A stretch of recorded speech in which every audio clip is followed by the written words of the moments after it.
2023 우리나라 기술력은 어디까지 와 있을까?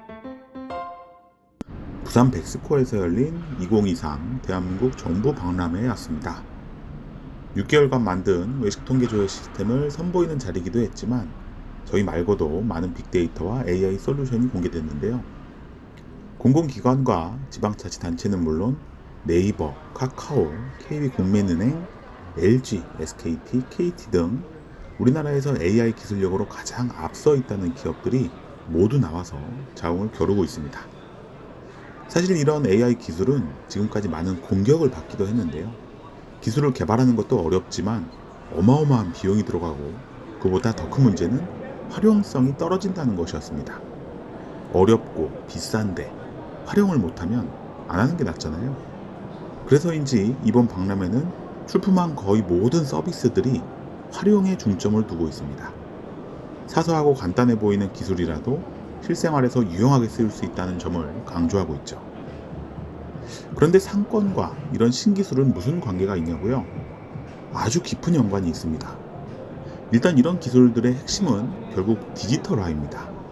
오프라인에서 하던 것을 모두 온라인으로 옮기고 사람이 하던 것을 기계가 하고 수작업으로 몇 시간 걸리던 일이 몇 분 만에 처리되는 것. 이게 기술이 주는 효용이거든요. 만약 창업을 한다면 내 자본과 경험을 고려하여 입지와 업종을 추천하는 것도 가능해지겠죠. 또 매장을 운영할 때 어떤 메뉴를 만들고 어떤 메뉴는 줄여야 하는지도 자동으로 알려주고 비용 중에 과다하게 쓰이는 비용을 줄이라고 알람을 주기도 할 겁니다. 투자를 한다면 언제 어디에 얼마 정도를 하라고 알려주기도 할 거고요. 상권 분석이 필요할 때 이제는 사람이 아니라 기술이 그런 것들을 다 해주게 된다는 겁니다. 그러니 상권과 기술이 아주 밀접한 연관이 있는 것은 틀림없습니다. 그래서 오늘은 평소 상권을 돌아보는 것만큼 중요하게 기술이 어떻게 변하고 있고 앞으로는 어떻게 변할지 아이디어를 얻어보려고 하는데요. 이틀간 박람회에 참여하면서 참관했던 많은 서비스 가운데 인상 깊었던 기술들을 몇 가지 소개합니다. 내가 가진 데이터들을 어떻게 쓰면 좀 더 실생활에서 유용할지 생각하면서 들어보시면 좋을 것 같네요. 사실 상권 분석을 업으로 하다 보니 가장 눈에 들어오는 건 역시 지도 서비스입니다. 각각 다른 주제의 지도를 들고 많은 기관과 기업들이 솔루션을 공개했는데요. 큰 범주에서 보면 내가 가진 공간 정보를 지도 위에 올려서 그 지역, 지점의 정보를 나타내는 게 이런 지도 서비스의 핵심입니다. 지도가 의미하는 것은 장소와 시간인데요. 쉽게 말하면 어디 무슨 현상이 발생하고 있고 그것을 해결하기 위해 얼마간의 시간이 걸리는지 알려주는 거죠. 예를 들어 시내 한가운데 10층 건물에서 불이 났는데 어디서 불이 발생했는지 실시간 지도가 현황을 체크하고 소방차의 가장 빠른 경로를 안내하고 어디부터 진화를 해야 할지 알림을 줍니다. 대피 동선과 대응 방법이 건물에 있는 구조자들에게 전달되고요. 피해 상황과 화재 진압에 대한 현황은 대시보드를 통해 위기대응본부에 전달되는 겁니다. 또 가장 가까운 응급병동이 어디에 있고 현재 얼마나 가동되고 있는지 구급차에 알림을 줘서 가장 빠른 치료가 가능한 병원을 안내하고 병원에서는 응급실뿐만 아니라 입원실, 진료실, 검사실 등의 현황을 계속 확인할 수 있게 현황판이 제공됩니다. 말한 대로만 잘 이루어진다면 피해를 최소화할 수 있고 의료 서비스의 질이 한 단계 올라갈 수 있는 훌륭한 솔루션이 되겠죠? 이렇게 비상 상황이나 의료 서비스뿐만 아니라 인구나 소비, 경제, 물가, 교통 등 다양한 데이터들이 지도 위에 구현되면 사용자는 훨씬 수월하게 현황을 파악할 수 있게 됩니다. 이미 그런 기술들은 아주 높은 수준까지 발달해 있고요. 그 수준에서 한 발 더 앞서 나가기 위해 3D 지도가 등장하고 업데이트 주기는 점차 실시간으로 앞당겨지고 있고 시뮬레이션이 가능한 지도들이 속속 출시되고 있습니다. 언젠가 상권 정보도 3D 지도에 올려서 시뮬레이션 해보고 싶은 저한테는 이런 기술들이 아주 흥미로웠습니다. 저의 관심은 공간 정보에 있었지만 사실 이번 박람회의 핵심은 생성형 AI였습니다.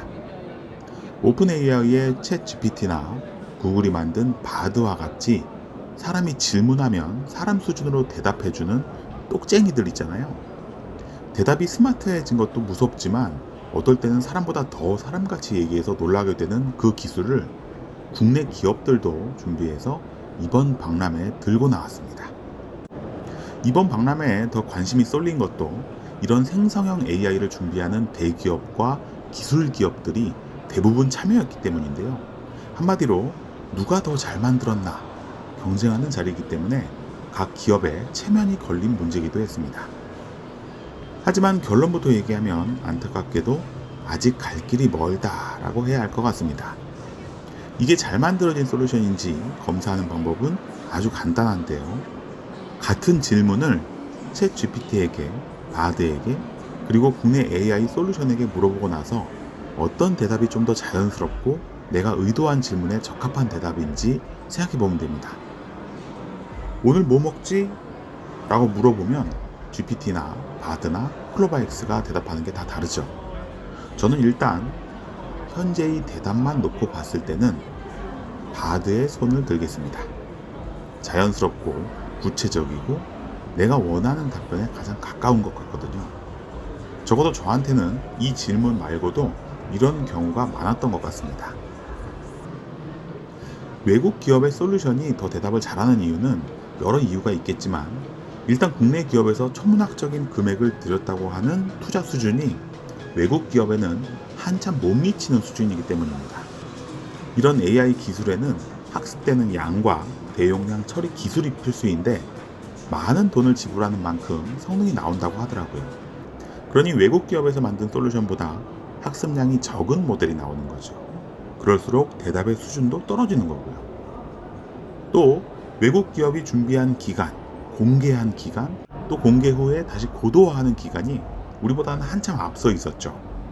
그러니 초기 버전의 성능뿐만 아니라 경험이나 노하우에서도 외국 기업이 몇 발자국 앞서가는 것은 사실인 것 같습니다. 제가 전문으로 하는 분야는 아니니 여기까지만 하겠습니다. 당장 GPT나 바드만큼 퍼포먼스가 나오지는 않더라도 계속 연구하고 개발 중이신 국내 연구진들 힘내시기 바랍니다. AI 중에서도 우리가 더 잘하는 분야가 곧 개발될 겁니다. 그런 의미에서 이번 박람회에서 눈이 갔던 AI 기술이 전자계약 서비스였는데요.